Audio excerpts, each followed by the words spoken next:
Quick question, who looks better to you, guy A or guy B? So we have guy A, who's a very well-known fake natty. And guys, let me tell you a secret. Don't challenge him in real life on his natty status because he's gonna get all itchy and uncomfortable.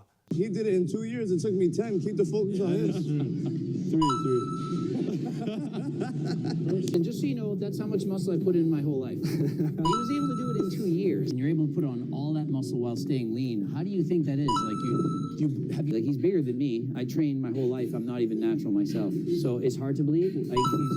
And then we have guy B, who's a well-known professional bodybuilder who pushed the gear so much that he developed a condition which is known today as palumboism. So why the comparison? It makes sense, but it doesn't really make sense. And before you answer, think about this. Why do we as human beings instantly find some physiques more attractive than others? Why do some physiques scream strength and aesthetics while others, no matter how much muscle they have, just don't hit the same? So in the video today, I'm going to critique his exercise selection because I've done the same in my last 2 videos where I critiqued his arm workout and his back workout, and you guys really seem to enjoy it. And the reason to that answer is because it's not just about muscle, it's about shape. And there's only one body shape that humans are wired to find attractive. And there's a reason why every superhero, Superman, Batman, you name it, has a similar body shape. When we go back to guy A or guy B, the answer is pretty obvious. Guy A looks better because he has that legendary shape, the V-taper.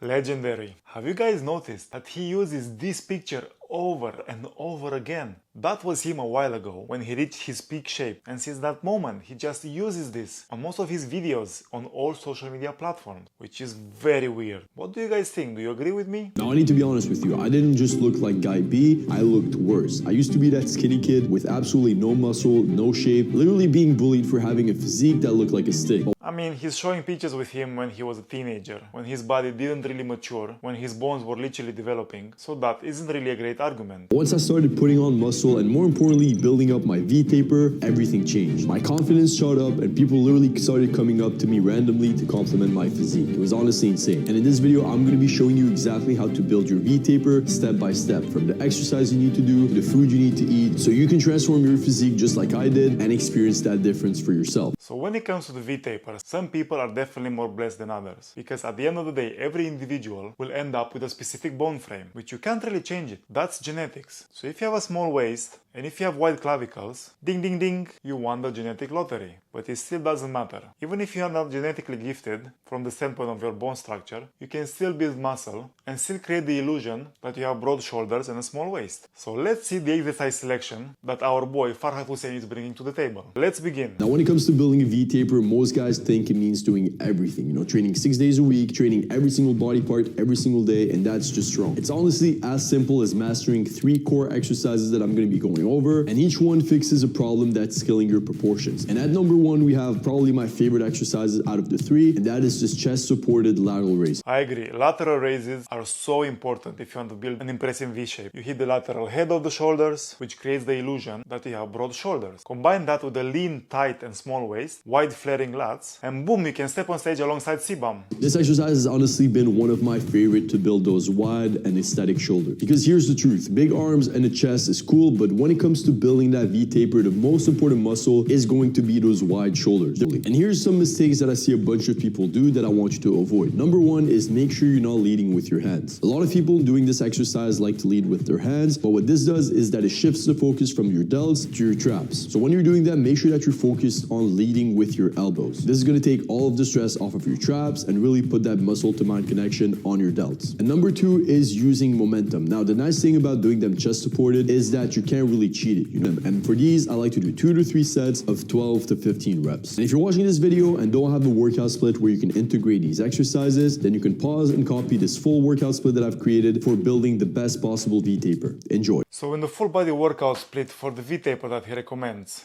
it's a bit of contradicting information because in the beginning of the clip, when he mentions about the lateral raises, he mentions around 12 to 15 reps, whereas over here, he says 15 to 20. And you have to do that twice. On day 1 on push day, and on day 3 on legs and shoulders. So 15 to 20 reps I would say it's a little bit overkill. It's kind of far away from the realm of hypertrophy, especially sarcoplasmic hypertrophy, and it goes more into the realm of muscle resistance. Do you need to do 15 to 20 reps? I would say that's a bit too much. And the best alternative for this exercise would be cable or machine lateral raises if you want that constant tension. And if you want to do something with dumbbells, then you can do seated dumbbell lateral raises. I just like the chest supported version a bit more because it forces you to not use any momentum. And this one single exercise is what's going to give your upper body that superhero width. Alright, so I agree with most of this information. Biomechanically, it puts the lateral head of the shoulder in the right position and you'll get the most amount of engagement. Just one thing he forgot to mention. While you're performing this exercise, make sure you keep your shoulders down. You want to keep your scapula depressed, because I see a lot of people, once they come to this level, they end up lifting their shoulders a little bit, and the moment you do that, you start recruiting your upper traps and elevator scapula, and like that you're gonna get the best recruitment, the lateral head of the deltoid. So if you're going for aesthetics, you need to have that upper chest and front shoulders to pop. And for that, we're going to be doing incline Smith machine presses. Alright, so I want to say this. I really like the incline work for the upper chest, but I would not include it in a plan which is focused on maxing out the results, which is going to give you a great V-taper. So instead of working my upper chest, I would put more emphasis on my upper back. Because guys, think about it this way. What's a very common problem nowadays? It's us being like this. Us being like this. We sit on our phones too much, we work on the computer too much, we spend a lot of time in a flexed position, which is going to facilitate you being in that flexed position. So why not work on the extension? Why not work on the upper back muscles? Because you will be surprised how many people have problems with their postures. So many people have rounded shoulders, they slouch, they have horrible posture. So instead of doing some upper chest, why not work on your upper back? So let's make those rear delts stronger, the rhomboids, the trapezius muscle, which is going to bring your shoulders back, which is going to make you keep your chest up, which is going to help you have a proud posture, and that will be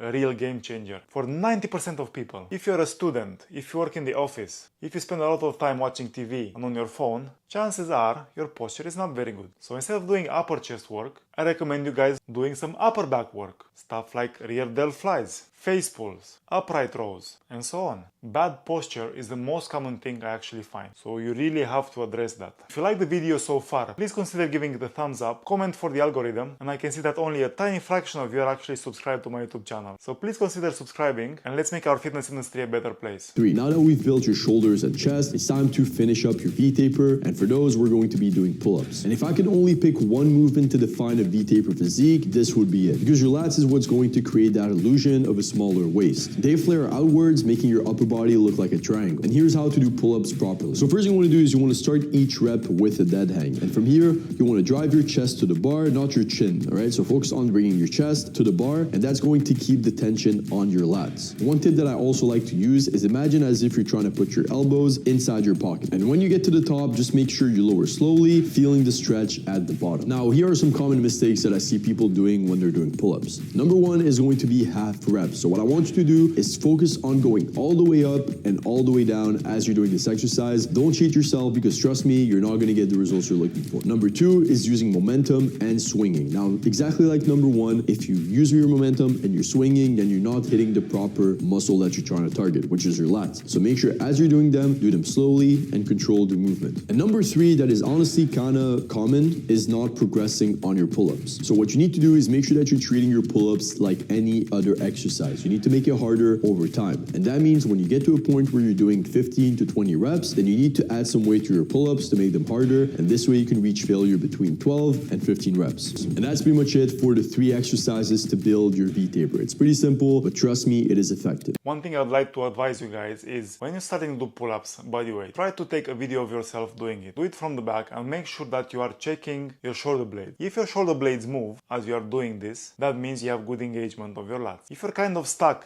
and you don't get that much movement in your shoulder blades, chances are you're not recruiting your lats. And you're most likely recruiting your arms. This is a mistake I've done in the beginning of my training. I was using my arms more than I was using my back. Until I got educated, I started to go to university and I learned about proper biomechanics, then it all made sense. So film yourself, check the movement of your shoulder blades, and if they are moving and you see them opening up and closing down, then you have good lat engagement. If you don't, watch out, because you might be using your arms. And then 6 months, a year can go by, you might get stronger at doing pull-ups, but in return, you might not build any muscle in your back. So film yourself, check for this little detail, and thank me later. Guys, thank you so much for watching. Please let me know your opinion in the comment section down below. Like, share and subscribe, and I shall see you in the next one. Ciao, ciao.